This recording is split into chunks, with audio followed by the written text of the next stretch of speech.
Hey, welcome to the Tulsa World Scene podcast. I'm Jimmie Tramel. I'm joined by Grace Wood. James Watts is not with us this week. He's our food guy, so I feel bad that we maybe can't talk about food since James is not here, since he's the food guy. But food is so great, though. We all love food, right? Yeah, absolutely. Yes. Let's get into something that's more in your and my wheelhouse as far as our responsibilities. We both kind of get into music a little bit as part of our jobs. You've got a music story coming up soon, I think, right? Yeah. I have a story coming up pretty soon about a local band called Dante and the Bird Dogs. And they recently recorded a bunch of singles at Church Studio. And they are really interesting because they're different from other like folk and country bands. Their songs are actually about really interesting topics. And the single that I'm going to be writing about is about an alien abduction. So it's a really interesting little ballad, and they're actually slated to be performing at the Church Studios Carney Fest, which is coming up. Do you know when that's coming? Is that in April or May? I believe it's April the 15th. And yet April Reverend 15th. Horton Heat is the headliner. And tell you what, the band I'm kind of interested in, even though it's a tribute band, is they have a Tom Petty tribute band coming to the event. And normally, you have your own thoughts about tribute bands. I love them because they're obviously playing songs by a great artist, or they wouldn't exist. Exactly. But Tom Petty is such a big part of church studio history in that they signed with Shelter Records. Tom Petty's band Mudcrutch did years ago and signed their first recording contract across the street at what is now Freeway Cafe. So Carney Fest is going to be a cool event that comes up in the street near Church Studio, April the 15th. What kind of music would you say appeals to you the most? Ooh, to me the most, I think like rock music, classic rock music, or even like a little bit of bluesy music or folk music. That's kind of what I'm into lately. Yeah. Okay. What about you? Well, it's a big week at BOK because we've got Turnpike Troubadours not once but twice with Journey and Toto in between. So big week at BOK. I think we're all partial to whatever we grew up with, although everyone does have a sweet spot for something that came a long time ago before their time, but still has lasting value. Journey was, in fact, my first concert that I ever saw back in the day. So if I see them again this week, which I intend to, then it'll be kind of a full circle thing. Who's on your bucket list that you haven't seen that you want to see? Ooh, bucket list. Man, I've gotten to see a lot of bands, fortunately, but let me think about that for a second. The country artist, Tyler Childers, have you heard of him? Sure. Yeah, I think he's pretty up there for me because I've seen clips of him performing, and he just sounds like he's even better live than he is in his recordings. So I'd love to see him because I love his songs. But yeah, I feel like that's at the top of the list right now. Do you have anybody on your bucket list? I think I'd like to see the Rolling Stones, while they're still with us, even though they're going to outlive us all, I'd still like to see them sometime. Yeah. Speaking of that, give me one. It's too late. This artist has passed on, but you'd love to have seen them when they were alive and performing. I don't know why. I think maybe I was just watching a video about her or something, but Amy Winehouse, it's such a shame that she died as soon as she did because she's so talented, and I wish I could have seen her live or seen her perform. So yeah, I think that's like kind of the first one that comes to mind. But what about you? Is there anybody who's passed away that you want to see still? I really wish I would have seen Johnny Cash live. I bet that was really something, such an American icon he was. And then, and we all have our own sweet spots. I wish I would have seen Jerry Reed from Smokey and the Bandit because I have a thing for Smokey and the Bandit, but it's neither here nor there. Here's one. Give me a music artist you're kind of a little bit ashamed you admit that you like because it's not really your thing. Maybe it was even your parents or grandparents' thing, but you kind of dig it anyway. let me think about that. I'll start off while you're doing that, while you're Okay. thinking. I, Okay. I mean, Frank Sinatra is just cool. Don't you wish? I wish I had seen Frank Sinatra. Mr. Connors, who was the sports editor of the Tulsa World for a long time, loved Frank Sinatra, and got to see him in Vegas one time. And Frank Sinatra called him by name because he gave up a room at the hotel for Frank's friends, and it was the highlight of his life. But I don't know if you have anyone like, yeah, I'll listen to this. It's not cool with my generation, maybe, but it's still cool. I feel like Earth, Wind and Fire, maybe, or even like Stevie Wonder. Mhm. Like I feel like I'm a way bigger fan of either of those artists than like any of my friends are.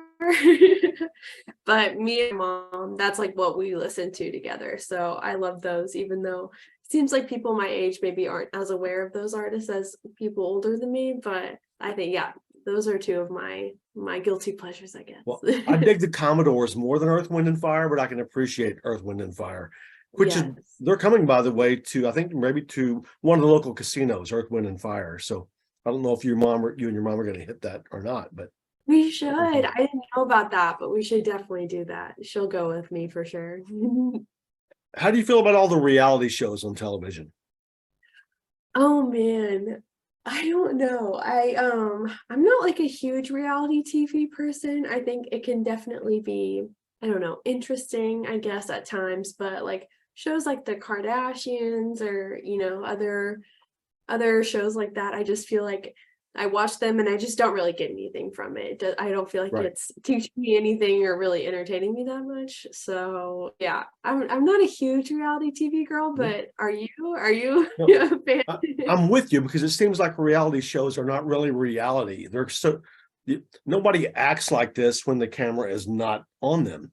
So to me, the only real reality TV is a sporting event because it's happening right in front of your eyes. But more so, I was angling toward the reality TV competition shows like The Voice, American Idol, or Mhm. the one that the Alexa won last year from Jinx. Have you ever been Mhm. a watcher of The Voice, American Idol, any of those shows, America's Got Talent, any of that stuff?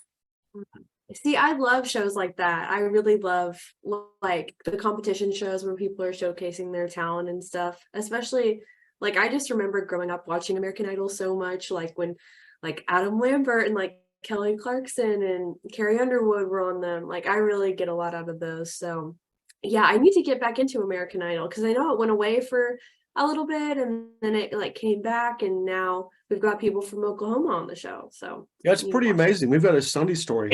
7 Oklahomans have advanced to the Hollywood segment of American Idol Dang. this year. 2 from Veneta, 2 from Broken Arrow, 1 from Pawhuska, 2 from Lawton. I think I got them all, but it's pretty amazing. Veneta, being the size of it that the town is, has 2 people going to Hollywood. Unfortunately, not every segment airs, so we didn't get to see the 2 Veneta people audition on American Idol. We'll see them maybe on Hollywood Week, but good luck to all the Oklahomans on American Really Idol. cool. Are a lot of them like country style singers or are they kind of different styles? A little bit of everything, I think. Uh, Yeah. but one of the Broken Arrow contestants even covered a Zach Bryan song. So he was, pretty new to the scene, but obviously a big superstar. Um, Mhm. you, a lot of your job responsibility is homes and really Yeah. cool, like real estate type stories. You have one coming up this weekend it's all about the backyard and the pool, right? Yeah, yeah. I figured as the weather is starting to get warmer a little bit more consistently and we're going into April, it would be cool to showcase some of the homes on the market right now that just have really beautiful backyard, like outdoor living areas and pools and stuff like that. Because I know a lot of people like myself are just excited to get outside. So Sure. yeah, I have some beautiful houses with like really amazing outdoor pools. Like one house is like 3 stories and it's got this like resort like pool on the back with balconies all around it. It's just amazing. So that'll come out this Saturday. I'm excited about it. So now you're jealous, right? Yes. I'm sitting in my like 400 square foot apartment, like, oh man. Wish I had a pool. In seeing these or learning about these, did you come up with an idea of what your dream backyard would be?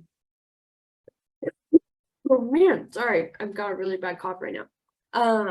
Dream backyard. I think I'd love to have like a big garden and maybe grow like some of my own vegetables or something. A pool would be great too, but I think just having like a really peaceful, like kind of gardeny area, maybe have like some different plants, like a pollinator garden or something like that would be really cool. So yeah, I don't know. I feel like that would be really great, but we'll see. Well, let's hit one more thing before we end today's session. You're far, far too young for this, but there, 50 years ago, there began this inexplicable craze of, like the song says, everybody was kung fu fighting. I mean, 1973, a movie was released that became a surprise #1 hit, a kung fu movie at the box office. And what followed was just an avalanche of kung fu pop culture in America. There were, movies and TV series and Saturday morning cartoons and songs, and G.I. Joe had a kung fu grip.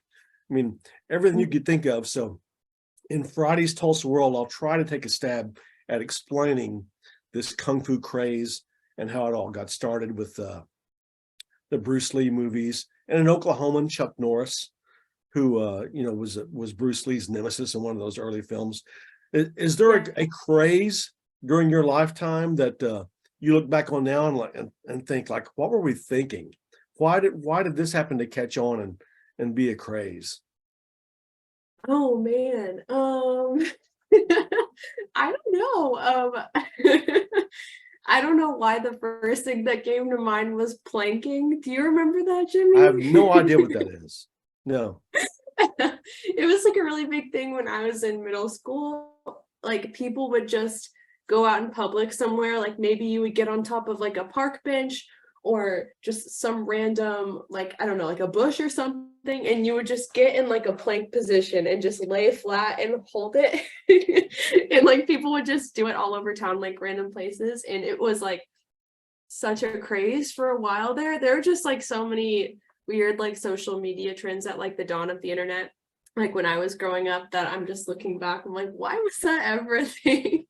So yeah, I don't know why that's what I thought of. Well, here's another one. Pokemon Go. Did you go look for Pokemon on your phone?